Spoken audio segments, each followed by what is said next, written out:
asleep, completely gone, drooling on the pillow, probably snoring, with zero awareness of the world around you.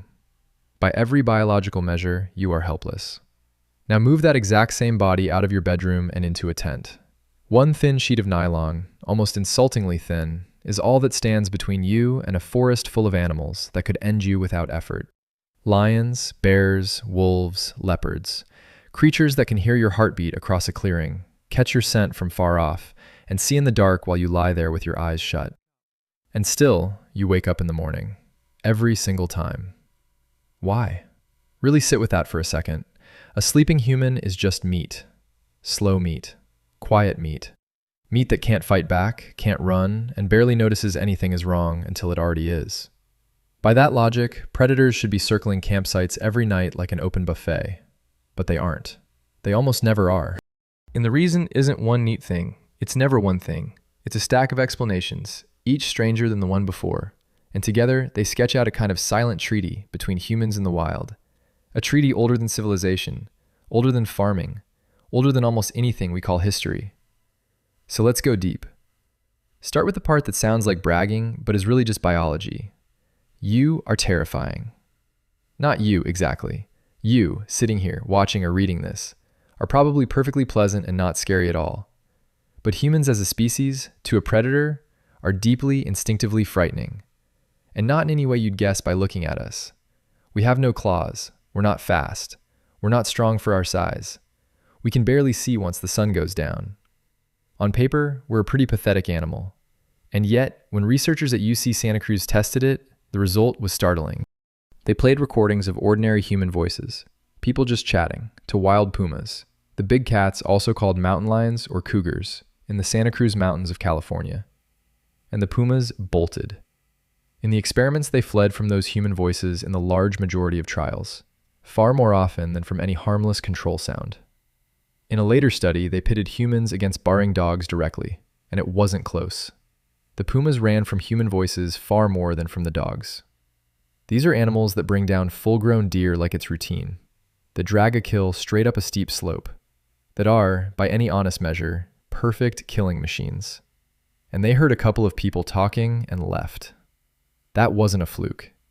The same work showed pumas walking away from food, kills they had made themselves, meals they were in the middle of eating, abandoned the moment human voices drifted in.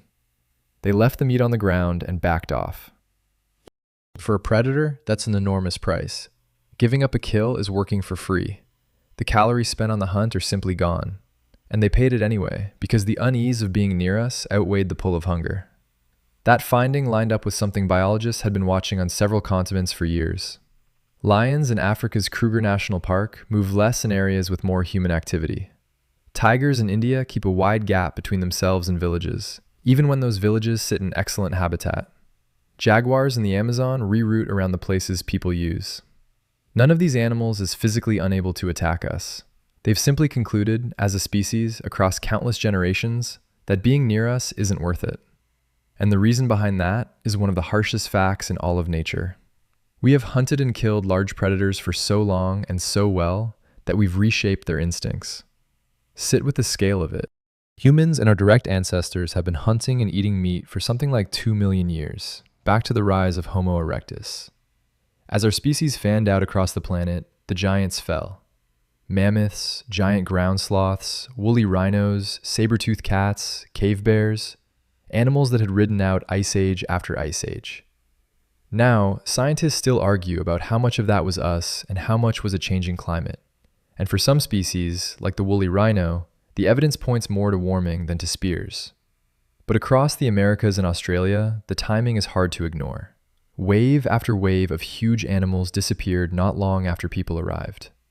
Closer to home, in North America, we drove wolves to the brink across nearly the entire lower 48, leaving them clinging on only in the far north. We wiped mountain lions out of essentially the whole eastern half of the continent. We shot, trapped, and poisoned predators so relentlessly for so many generations that the ones still alive today descend from the most cautious animals of all. That's not a metaphor. That's natural selection with us as the selecting force. The bold lions that pushed into human camps were killed. The wolves that raided settlements were hunted down. The ones that hung back, that treated humans as something to avoid rather than test, lived. They bred. They handed that caution to their cubs. Over thousands of generations, the wariness stopped being a choice and became wiring, instinct, the factory setting of every big predator that shares a landscape with us now. So when a leopard catches your scent in the dark, something old fires deep in its nervous system. Not a thought. It isn't lying there reflecting on human history. It's an inherited alarm, hardwired, that says, careful with that one. Don't engage. Move along. That signal has been passed down from every ancestor of that leopard that survived a close call with people. It's a kind of biological memory, and it runs all the way down. Now think about how you smell. You've probably never given it a thought because you're always surrounded by other humans and you've tuned it out entirely. But to a predator whose nose is somewhere between 10 times and 100,000 times sharper than yours, depending on the species, you are blasting out a huge, detailed, profoundly weird chemical signal. A bear's sense of smell is reckoned to be at least 7 times stronger than a bloodhound's. A wolf can pick up a scent well over a mile off in the right conditions. Big cats carry a special sensor in the roof of the mouth, the Jacobson's organ, and with that open mouth grimace you sometimes see, they pull air across it to practically taste the chemistry of the world. When an animal like that meets a sleeping human, it gets flooded with information. And a lot of that information is simply wrong. You smell wrong. You smell of synthetic fabric, nylon and polyester and whatever was used to make them. You smell of cooked processed food, the dinner from hours ago, the snacks in your pack. You smell of soap and shampoo and sunscreen and bug spray, a cocktail of manufactured compounds with no match anywhere in nature. And under all of it, beneath the modern coating, you smell like a primate. Which is something, but it isn't the thing. Not the deer, not the wildebeest, not the rabbit these hunters have spent millions of years learning to recognize and chase. Because a predator's hunting drive isn't generic. It isn't a vague urge to kill whatever moves. It's a finely tuned instrument, calibrated to particular prey. A wolf's attack response is set off by the way hoofed animals move. A lion strike is triggered by the shape and pace and smell of creatures it has chased 1,000 times. You don't match the template. You're not in the catalog. You're an anomaly. And to most predators, an anomaly means caution, not appetite. Then there's the campfire, one of the most underrated things our species ever stumbled onto. Fire is one of the few things in the world that triggers fear in a huge range of animals. And for some of them, that fear isn't even learned. There's good evidence that certain animals from fire-prone country recognize smoke as danger by instinct. Lizards raised in captivity that had never once seen a wildfire still flinch and flee at the smell of smoke. The logic is brutal and simple. In a fire-prone landscape, the animals that ran from smoke lived to breed, and the ones that didn't. Our ancestors started using fire somewhere between 1 and 2 million years ago, with solid traces of burning at sites like Wonderwork Cave going back roughly 1 million years. And for most of that span, sleeping beside a fire has been standard practice. We didn't do it only for warmth or cooking. We did it, maybe without ever deciding to, because it works as a wall. A campfire doesn't just heat you, it throws a signal out into the dark. Something dangerous lives here, something that handles fire. Steer clear. The predators receive that message. They've been receiving it so long that it barely needs reading anymore. It just flips a switch marked avoid. We worked that out before farming, before pottery, before writing, before walls. Fire first. Honestly, smart move. Now let's kill off the biggest myth about predators, because the movies have been lying to you for decades. Predators are not reckless. This matters. The fantasy of the apex predator as a fearless murder machine that lunges at anything in reach is exactly that, fantasy. In real life, big predators are obsessively careful about what they take on because they have no choice. A lion has no health insurance. A wolf gets no sick days. A single bad injury, a snapped leg, a deep bite, a ruined eye, can mean a slow death by starvation. Out there, wounds don't get patched up at a clinic. They either heal on their own while the animal somehow keeps hunting, or they don't, and the animal dies. So every choice a predator makes about whether to attack is a cold calculation. Is this meal worth the risk of getting hurt? Do I know this prey well enough to predict it? Are my odds of a clean kill good enough to justify the energy? A sleeping human flunks that test on several fronts. First, we're unfamiliar. A predator is most confident with prey it knows inside out. It has watched that animal hundreds of times. It knows how a zebra runs, where its blind spots sit, how it lashes out when it panics. It has no idea how a human will react. We're wildly unpredictable. We might wake up screaming. We might grab a tool. We might have other people right next to us who pile in. We might thrash in ways nothing in the wild ever does. For an animal trying to keep risk low, that uncertainty is a giant warning sign. Second, the size problem. A standing human is genuinely big, tall, upright, and that two-legged posture makes us look larger and more imposing than most prey of the same weight.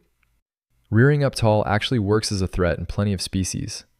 A gorilla rises onto its legs to beat its chest, precisely because standing tall is an honest signal of size. A creature that holds that posture all the time, as its normal way of standing, reads as assertive by default. Even flat on the ground, a human outline is an odd shape that doesn't whisper easy meal. And third, maybe most important of all, why bother? There's almost always an easier option.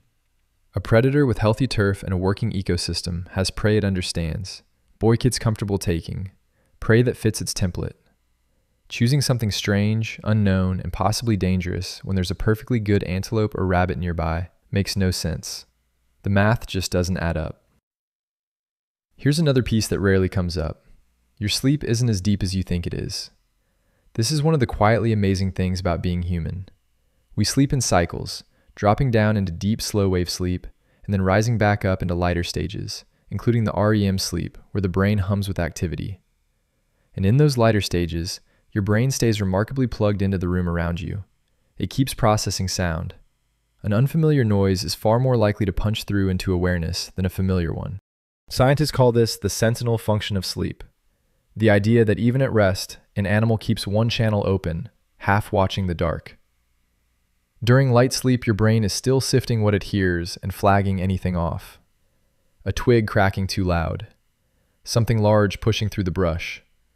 A shift in the air that says something big is close. Any of those can yank you toward waking far faster than you'd expect. None of this is an accident. The humans in our past who slept like the dead, dead to every threat in the night, were more likely to never wake at all. The lighter sleepers, the ones who could go from out cold to on their feet in seconds, are the ones who lived to pass it on. Across hundreds of thousands of years, human sleep got tuned to stay just shallow enough to answer a threat. So even while you feel utterly defenseless lying there unconscious, you're actually running a quiet early warning system. Not perfect, not foolproof, but on. Then there's the group. Humans almost never truly camp alone. We move in groups, sleep in groups, and groups react together. Predators everywhere understand group dynamics in their bones because their prey forms groups too. A wildebeest in the middle of the herd is far safer than one on the edge. A fish in the heart of the school is far harder to single out than one that drifts apart. Predators don't just hunt prey, they hunt for separation. They watch for the lone one, the straggler, the individual cut off from the rest. A camp of sleeping people is a group, and a particular kind of group, the kind where one person waking and shouting will probably wake everyone else. That shared response is exactly what a predator trying to make a clean, low-risk kill wants to avoid. A hunt that collapses into a chaos of shouting, fighting humans is precisely the disaster their instincts are built to dodge. Now, to be honest, because this would be an irresponsible video otherwise, none of this makes you untouchable. Attacks do happen, and when they do, they follow a clear pattern. They almost always involve something that has broken the usual rules. A predator hurt and unable to chase its normal prey. A predator starving because its habitat was destroyed and its food is gone. A predator that has had so much human contact it has lost its inherited fear, which can happen alarmingly fast when animals are fed by tourists and start linking people with food instead of danger. Or simply an old, desperate animal past its prime that can no longer catch what it used to. The Tsavo lions of Kenya are the classic case. Over about 9 months in 1898, 2 male lions killed a string of railway workers. Estimates of the toll run from around 35, based on a later chemical analysis of the lions' remains, up to the 135 claimed by the man who shot them.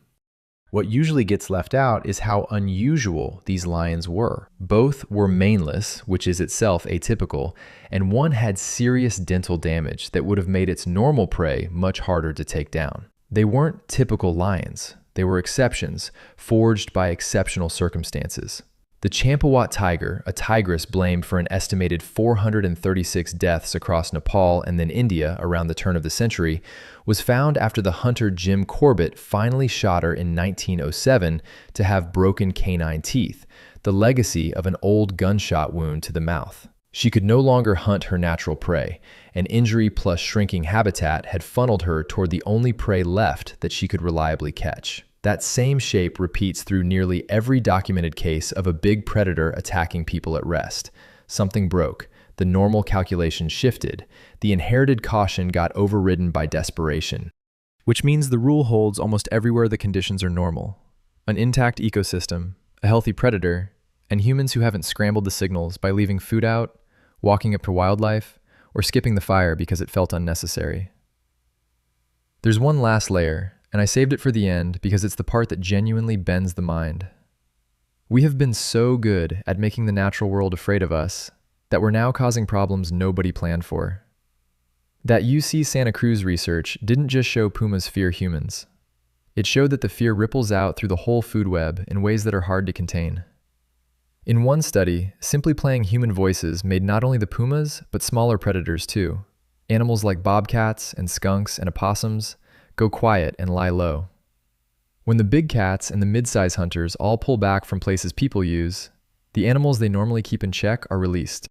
Deer feel less pressure and their numbers climb, and heavy browsing reshapes the plants. The smaller prey the mesopredators would have eaten starts to multiply. The whole web tilts. And it tilts because of us, because of our mere presence, because the fear we've been stamping into these animals for millennia spreads outward like a signal. We rewrite the behavior of every layer of predator on the continent without ever laying eyes on most of them. Just by being there. Just by being the thing evolution taught them to dread. One species, one inherited fear, rippling out across the entire living world. The most dangerous animal on Earth is the one that figured out fire before it figured out anything else. The one that has been shaping whole ecosystems not only by what it eats, but by what it makes everything else too afraid to eat. The one that sleeps light, travels in groups, and carries 10,000 generations of survival written into its instincts.